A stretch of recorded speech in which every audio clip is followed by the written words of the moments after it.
Hello guys, baga nagaan deebitanii isiniin jecha guyyaa irraa sammuu gaafii namoota hedduu ta'ee fi akkasumas namoonni hedduu keessaan kan na gaafatan akkamiin forex trading irratti exchange keenyaa fi MetaTrader 4 yookaan immoo 5 akkamiin akka connect walitti goonu na gaafachaa turtanii namoonni hedduun akkamitti akka walitti hiitanii trade godhuu dandeessan isiniif hin galle. Kanaafuu viidiyoo kana keessatti ammoo gadi fageenyaan akkamiin karaa sirrii ta'ee fi akkasumas dogoggora tokko malee akkamitti exchange keenyaa fi MetaTrader 5 fi akkasumas yookaan immoo MetaTrader 4 keenyaa hojii akkamitti akka walitti connect goonu yookaan immoo akkamitti trade akka goonu wal duraa duubaan viidiyoo kana keessatti isin agarsiisa. Akkuma beektan ammoo yeroo dabree brookera forex trading bareedaa fi akkasumas baay'ee amanamaa exchange akkamiin akka banannuu fi akkasumas KYC yookaan ammoo know your customer KYC keenya akkamiin akka furru wal duraa duubaan ilaallee turre. Verification keenya wal duraa duubaan akkamitti akka xumurrus wal duraa duubaan ilaallee jirra. Namoonni haaraa taatanii dhuftan ammoo link isaa description jala isiniif kaa'eetiin jira. Akkamiin brookera bareedaa forex trading kan exchange jedhamu karaa sirriitiin akkamiin akka banannuu fi akkasumas KYC yookaan immoo know your customer keenya akkamiin akka furru wal duraa duubaan paartii yeroo dabareetti hojjedheetiin jira. Erga viidiyoo kana fixxanii immoo deemtanii daawwachuu ni dandeessanii. Fakkeenyaaf yeroo dabaree exchange keenya haala kanaan verificationis dabalatee akkasumas wantoota godhuu qabnu guutumaan guututti paartii yeroo dabareetti ilaallee jirra. Guyyaa irraa ammoo akkamitti akkaawuntii real akkaawuntii yookaan ammoo deemoo uumuudhaan akkamitti MetaTrader 5 yookaan ammoo 4 keenya hojii akkamitti akka walitti connect goonu yookaan ammoo wal quunnamsiisuudhaan akkamiin akka trade goonu viidiyoo kana keessatti wal duraa duubaan isin agarsiisa. Warri exchange hin banatin ammoo viidiyoo isaa description isiniif kaa'eetiin jira. Kallattumaan erga viidiyoo kana xumurtanii daawwachuu dandeessanii. Mee kallattumaan viidiyoo guyyaa irraatti haa dabarru. Jalqaba irratti wanti isin godhuu qabdan namoonni bilbila Android fayyadamtan maal seentan Play Store keessan seentanii yookaan ammoo warri iPhone fayyadamtanis ammoo Apple Store keessan seenuudhaan nafaana buutu jechuudha. Jalqaba irratti wanti nuti goonu MetaTrader 4 yookaan ammoo 5 buufannaa. Bilbila Android warri fayyadamtan MetaTrader 5 yoo dabarfatan baay'ee bareedaadha. Warri ammoo iPhone fayyadamtan ammoo karaa salphaadhaan osoo MetaTrader 4 download godhatanii jechuudha. Jalqaba irratti fakkeenyaaf an bilbilli kiyyaa Android waan ta'eef kallattumaan MetaTrader 5 kallattumaan ni buufadha. Fakkeenyaaf as keessaniin seenaa. Jalqaba Play Store kiyya seenuudhaan maaliin godhaa iddoo sarchi jaamu kanarratti MetaTrader 5 MetaTrader 5 godhee hin dabarfadha. Warri iPhone qabdan ammoo 4 godhuudhaan dabarfattanii MetaTrader 5 kiyya kunu haala kanaan ni jira. Haala kanaan naaf daa jechuudha. Amma an kallattumaan buufadheetiin jira. Yoon barbaade ammoo updatein godhadha. Isinis ammoo warri bilbila Android fayyadamtan ammoo kallattumaan maal gootan jalqaba irratti MetaTrader 5 keessan ni buufattanii warri iPhone ammoo MetaTrader 4 buufattan. An fakkeenyaaf bilbilli kiyya Android waan ta'eef kallattumaan haala kanaan buufadheetiin jira. Mee hanga application kiyya install naa ta'u oduu gammachiisaa takka isin agarsiisa. As keessaaniin bahaa namoonni maalummaa forex trading hin beekne kallattumaan maarkeeta kana seenuun baay'ee balaadha yookaan ammoo maallaqa keessan akka malee isin nyaachuu danda'a. Kanaafuu jalqaba irratti wanti isin irraa barbaachisu maali? Barnoota isaa koorsii fudhachuudha. Koorsii guutumaan guututti qopheesseetiin jira. Akkasumas appilikeeshiniin akka haalli isin mijatuuf feetan biyya alaa jiraatanii iddoo barbaaddanitti akka teessanii barattaniif ammoo haala kamiyyuu isiniif mijeesseetiin jira. Akkuma agartan appilikeeshiniin T-Pulse jedhamu create godhamee yookaan ammoo uumamuudhaan guyyaa kalee gadhiiseetiin jira.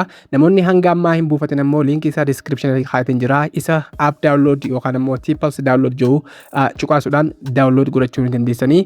Karaa Telegramitiin gadhiiseetiin jira. Hangam Play Store irratti gadhiisu jechuudha. So appilikeeshinii kana keessatti maali koorsii afaan Oromoo kanneen kana akka forex trading, YouTube automation akkasumas yeroo dheetti cryptocurrency kanneen gammachiisu ta'a. Appiin kun maaliif isin fayyada yookaan ammoo websaayitiin seenuu dandeessan tpulse.com jettanii seenuu ni dandeessanii. Appiin kun wanti isin fayyaduuf koorsiiwwan mara muuxannoo waggaa hedduu namoota qabaniin warra bu'aaf inni agarsiisne maraan asirratti maxxansinee jirra. Namoonni forex trading barachuu barbaadan kunoo kallattumaan maalummaa isaa guututti irraa eegallee hanga dhumaatti afaan Oromootiin qopheessinee jirra. Iddoo barbaadanitti bakka barbaadanitti barachuu ni dandeessanii. Akkamitti akka eegaltanii fi waan hunda ammoo karaa gabaabaadhaan karaa WhatsApp keenyaa kanaan quunnamuu ni dandeessanii. Asiin ammoo tartiiba irreesin keenya koorsiinis kallattumaan isiniif banama jechuudha. Yoo biyya alaa jiraattanis yoo biyya keessa jiraattanis rakkoo hin qabu. Kanaafuu appilikeeshinii kana T-Pulse jettanii linkii isaa description jala isiniif kaa'eetiin jira. Yookaan ammoo Chrome yookaan ammoo browserii keessan kamiyyuu seenuudhaan tpulse.com jettanii search yoo gootan kallattumaan seenuu ni dandeessanii. Fakkeenyaaf gubbaa kanatti T-Pulse Tipples.com hunoo akkuma agartan Tipples.com jettanii haala kanaan search gootan kallattumaan haala kanaan seenuu dandeessanii garuu appilikeeshinii yoo fayyadamtan baay'ee isiniif salphaa fi akkasumas offline irratti illee fayyadamuu ni dandeessanii warri appilikeeshinii barbaadan linkii isaa description isiniif kaa'een jira kallattumaan dafaa koorsii kanatti hirmaadhaadha forex trading akkanumatti yaadaan hin ta'u kanaafuu wanni barachuu qabdanii fi akkasumas hundee barachuu qabdaniitu jira kanaafuu yoo websaayitii keenya hin argin yookaan ammoo hanga ammaatti hin seenin kallattumaan linkii isaa description isiniif kaa'een jira achiin buufachuudhaan yookaan ammoo websaayitii haala kanaan seenuudhaan barnoota keessan kallattumaan eegaluu ni dandeessanii gaafis ta'e yaada kamiifuu ammoo karaa waatsaappii keenya kan asirra jiru kanaan nu qunnamuu ni dandeessanii deebii teessan hatattamaan kan isiniif deebisu ta'a mee amma kallattumaan gara barnoota keenyaatti adeemnu.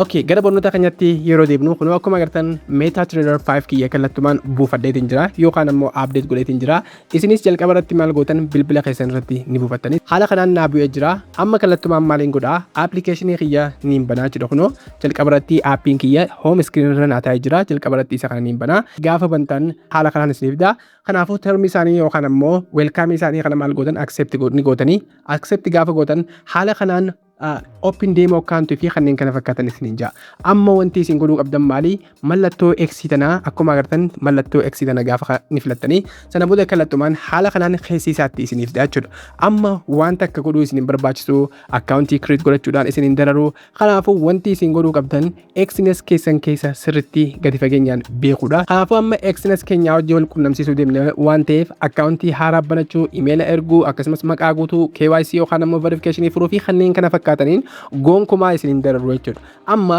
wanti nuti goonu ammallee baakirraa goona kanaafuu haala kanaan jalqaba irratti haala kanaan nu fidaa ammas keessaa ni baana kallattumaan maal goona amma Xness keenya yookaan ammoo biroo kana fayyadamtan kamiyyuu ni seentanii garuu an kan recommend isin godhu namoota forex trading hojjechuu barbaadaniif Xness baay'ee bareedaadha jalqaba irratti maal goona Xness keenya amma ni seenna Xness kiyya haala kanaan ni seena Xness gaafaan seenuu keessi isaa haala kanaan naa fidaa akkuma beektan yeroo dabree tartiibaan isin garsiiseetiin jira amma wanti nuti goonu accountii keenya add godhachuudha yookaan ammoo create godhachuudha so jalqaba irratti Xness haala kanaan gaafa seentan haala kanaan isiniif fidaa namoonni Xness hanga ammaa hin banatin ammoo linkii isaa description isiniif kaa'een jira erga viidiyoo kana fixxanii ammoo daawwachuu ni dandeessanii obsaan viidiyoo kana sanga dhumaa daawwadhaadha sana booda gubbaa kanarratti mallattoo idoo yookaan ammoo mallattoo pilaas isiniif fidaa isa kana ni filannaa isa kana gaafa filannoo haala kanaan wantoota hedduu nu fidaa sana booda standard akkasumas standard cent akkasumas pro fi kanneen kana fakkaatan haala kanaan nu fidaa jechuudha isin jalqaba irratti warri haaraa taatanii amma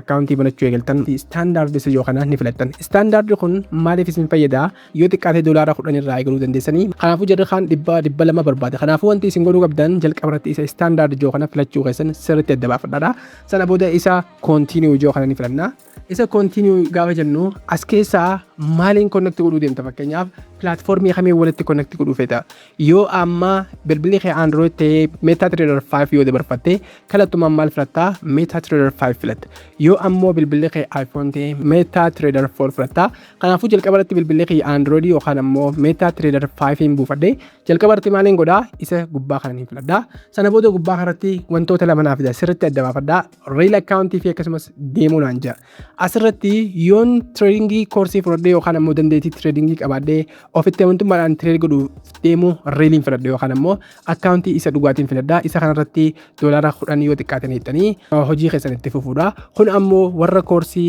baratee yookaan ammoo warra dandeettii qabu muuxannoo qabuu fi yookaan ammoo erga confidence trade irratti argattan booda reel accountii banattanii kaan ammoo deemuu accountiidha kun ammoo shaakalaa fi akka nama $tti naqatutti isaanis hanga barbaadatti si naqanii kanaafuu achirratti ni shaakaltaa jechuudha so reel account jechuun kan dhugaa ta'u deemuu jechuun ammoo maallaqa feekii yookaan ammoo maallaqa sobaa sikkannanii ati trade dargoota mee fakkeenyaaf guyyaa irraa deemoo create goonee waliin ilaallaa yookaan ammoo akkamitti connect Xness keenyaan akka walitti goonu waliin ilaallaa jalqaba irratti maal filattan isa deemoo yookaan filattanii haala kanaan erga deemoo filannee gubbaa kanarratti wantoota hedduu nu fidaa type currency maximum leverage akkasumas nickname fi kanneen kana fakkaatan nu fida jalqaba irratti kan argamu typing waan nuti filanne jalqaba irratti fakkeenyaaf accountii standard yoo xiqqaate kan $10 irraa eegaluu dandeenyu filannee akkasumas MetaTrader 5 gubbaa kanarratti haala kanaan nu fida waan nuti filannee jechuudha.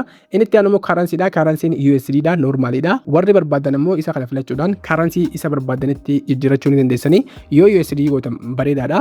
So inni itti aanu immoo maximum leverage dha. Yoo barbaadan immoo unlimited ni filattanii. Unlimited kun immoo warroota maamila taanii keessa turaniif yeroo hedduu godhama. One ratio 2000 yoo filattan bareedaadha. Isa kanarra jiraachuusaa sirriitti check gootu sana booda back irraa gootanii. Sana booda jala kanatti akkuma agartan nickname kajoo jira. Nickname ammoo maqaa accountii keessatti gisee ati walitti connect gootu si dhufu jechuudha. Fakkeenyaaf nickname kana ni filattanii sana booda maqaa barbaadan add ni godhattan. Fakkeenyaaf an mee tokko godhadhu. Muraad FX fakkeenyaaf forex trading jechuudha. So Muraad FX fakkeenyaaf isin maqaa keessan tokko ni godhatan jechuudha. Yoo barbaadan ammoo boodallee jijjiirrachuu ni dandeessanii. It is okay. Kun ammoo rakkoo hin qabu. Sana booda isa sana save changes yoo kan ni filadhaa. Wow, amma sirriitti haala kanaan waa hunda keessa isaa xumureetiin jira. Haala kanaan erga tartiibaan xumurtanii amma maal gootan isa continue joo jala kanarratti ni filattanii. Isa continue gaafa filattan amma wanti jabduun asii accountii keessaniif passwordii mataa keessanii uumuudha. Passwordiin isin uumtan ammoo seera jalaa kana sirriitti guutuu qabdi. Hanga 8 eegalee hanga 15 gidduu 8 gadi hin ta'iniin inni lamaffaan ammoo at least one upper and one lower case letter kan jedhudha. Yoo xiqqaate qubee gurguddaa fi akkasumas qubee xiqqaa wal keessa makuudhaan qabaachuu qaba. Inni itti aanu immoo at least one number yoo xiqqaate ammallee lakkoofsallee of keessaa qabaachuu qaba. Sana booda at least one special character yookaan immoo mallattoolee akka at mallattoo gaafii kanneen keessaa tokko keessa buusuu qabda jechuudha. Real account ta'us step kan hordoftanii step kanaan guuttan. Fakkeenyaaf an passwordii tiyyaa jabduu filadhaa hundi isaatu mallattoo raayitii naaf ta'uu qaba. Fakkeenyaaf admin godhaa. Akkuma agartan an passwordii tiyyaa godheetiin jira. Seera hunda naaf guutee jiraachuun yookaan ammoo jalli kanarraa tokko yoo diimatee hin ta'u jechuudha. Kanaafuu lakkoofsa qubee guddaa, qubee xiqqaa akkasumas mallattoo akka at mallattoo gaafii fi yookaan ammoo special character warra jaaniin mallattoolee akkasii keessaa maal gootan takka filachuu qabdanii yookaan ammoo sanii olillee filachuu dandeessanii garuu haala kanaan filannee jira. Sana booda amma maal goonaa isa create an account yookaan ammoo isa create account yookaan hin filadhaa. Amma accountiin kiyyaa haala kanaan sirriitti naaf banamee jira. Amma asirratti deemuun banadde waan ta'eef karaa gabaabaadhaan maal goonaa deemuu kiyya irratti accountii kiyya irratti baalaansii aadiin godha. Akkuma agartan amma deemuun kiyya 0 dha ja'a. Aad godhachuudhaaf maaliin godhaa isa deposit yookaan hin filadhaa.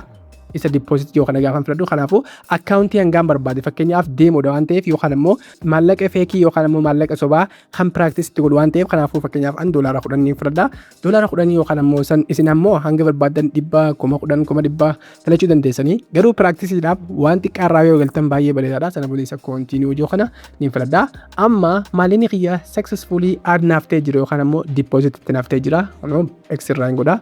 Sana booda kun balansiin kiyya naaf jijjiiramee jira jechuudha. Wow, deemo accountii banadheetiin jira. Maallaqa kiyya deposit itti godheetiin jira. Ammoo wanti naaf ammoo MetaTrader 5 kiyya wajjin wal qunnamsiisuudhaan maal godhuudha?